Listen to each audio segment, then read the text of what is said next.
Hola a todo el mundo, el día de hoy vamos a aprender a programar en 10 minutos. Para ello vamos a aprender 4 conceptos básicos de programación: asignar variables, utilizar condicionales, utilizar loops y definir funciones. Estos son los 4 elementos básicos con los que cuentan la mayoría de los lenguajes de programación, aunque hay algunos lenguajes de programación un poco raros como Haskell, en donde las cosas cambian un poco. Hay otros conceptos pero que son equivalentes a estos 4. Así que lo primero es asignar variables. Vamos a asignar variables en el lenguaje de programación Python. En Python solamente declaramos el nombre de la variable X y le damos un valor, en este caso el valor de 10, y para Y le damos el valor de 1/2. Podemos hacer aritmética con estas variables. Siempre y cuando sean del tipo correcto vamos a poder operar con ellas. Por ejemplo, podemos sumarle a x10 y guardarlo en la variable z. También podemos crear una variable z2 que es la suma de x más y. Ok, una nota importante es que en muchos lenguajes de programación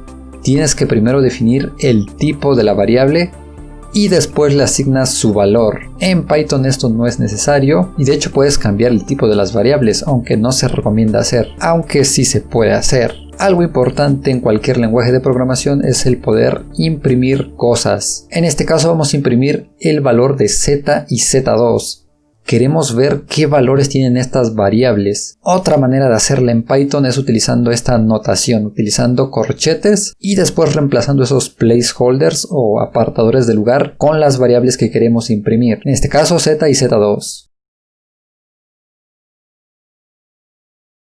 Podemos utilizar condicionales. Podemos preguntar cosas sobre nuestras variables. Por ejemplo, x es mayor que 0. Si lo es, entonces el bloque de abajo se va a ejecutar. Este bloque de código se va a ejecutar. Vamos a aumentar el valor de x en 1 y además vamos a imprimir su valor. En este otro ejemplo estoy preguntando si esta variable es de noche. Es verdadera. Si lo es, entonces imprimo hora de dormir.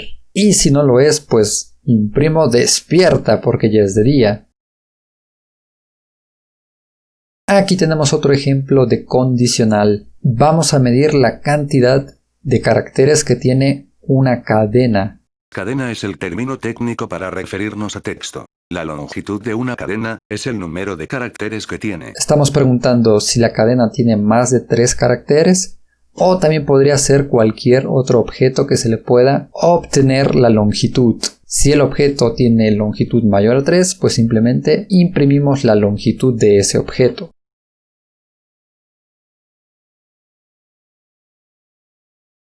Noten aquí cómo el texto está separado de las variables. Lo que está entre comillas es una cadena, una secuencia de caracteres, y lo que no está entre comillas se puede considerar una variable o alguna instrucción. Podría ser una función, condicionales o métodos que estén construidos en Python. Ok, ahora vamos a aprender a utilizar loops. Este loop es el más simple de todos. Vamos a declarar una variable y va a ir corriendo desde el valor de 0 hasta el valor de 10 y vamos a imprimir ese valor.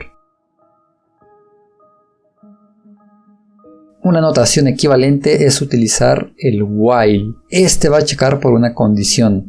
Mientras j sea menor que 100, vamos a aumentar el valor de j en 1 y al final vamos a imprimir su valor, que es por supuesto el valor de 100. Ahora vamos a definir funciones. Para ello tenemos que utilizar esta palabra del lenguaje def. Se utiliza para definir una función. Le vamos a dar un nombre a la función y vamos a indicar cuáles son los argumentos. En este caso el argumento r y n. Esta función calcula el volumen de la hiperesfera de radio r en un espacio n dimensional. Y como recordarán del video anterior, pues la fórmula es esta: pi a la n entre 2 por r a la n sobre gamma de n entre 2 más 1. Por cierto, pueden ver que ahí arriba importé dos cosas. Importé la función gamma y la constante pi.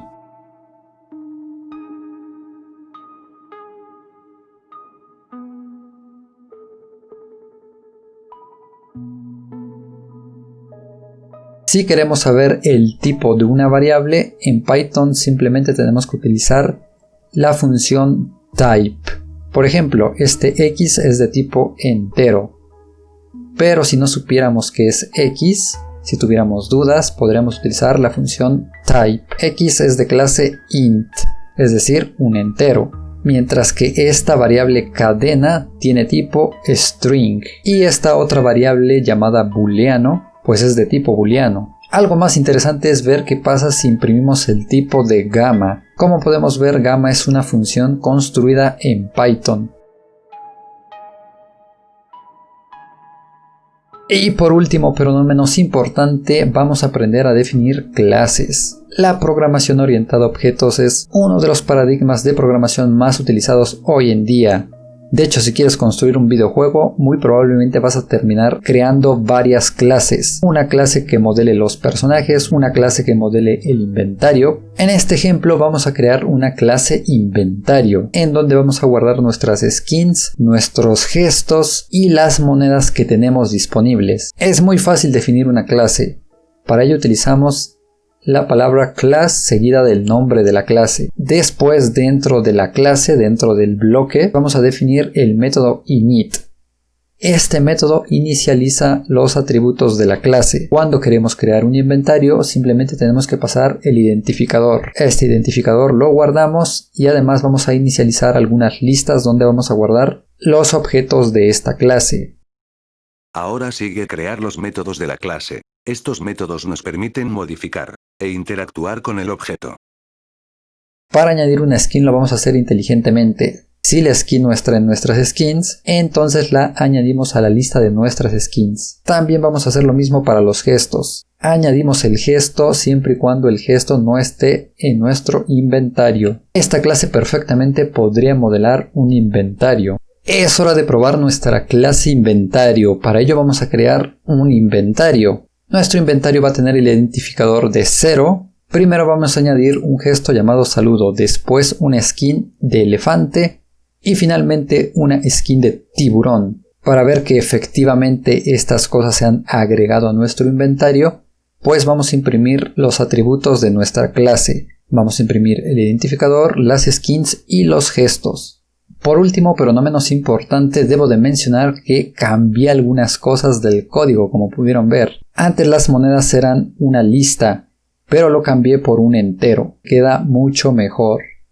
Y sí, aprender a programar típicamente requiere eso, que eches a perder un poquito las cosas, que te equivoques, que aprendas sobre el lenguaje, que aprendas las buenas prácticas que existen para ese lenguaje o para la tarea a la cual te vas a concentrar o para el campo para el cual estás programando, ya sea ciencia de datos, ya sea diseño de sitios web, creación de videojuegos. Dependiendo la disciplina, las prácticas pueden ir cambiando. Díganme en los comentarios qué les gustaría programar. ¿O por qué se interesaron en el tema de la programación? ¿Está relacionado con los videojuegos? ¿Está más relacionado con la ciencia? ¿O lo quieren ver como un hobby? No lo sé. Estaría bueno que lo dijeran en los comentarios. Espero les haya gustado este video. Eso ha sido todo y nos vemos en un próximo episodio de Pizza y Fun, en donde el aburrido tiende a ser más divertido.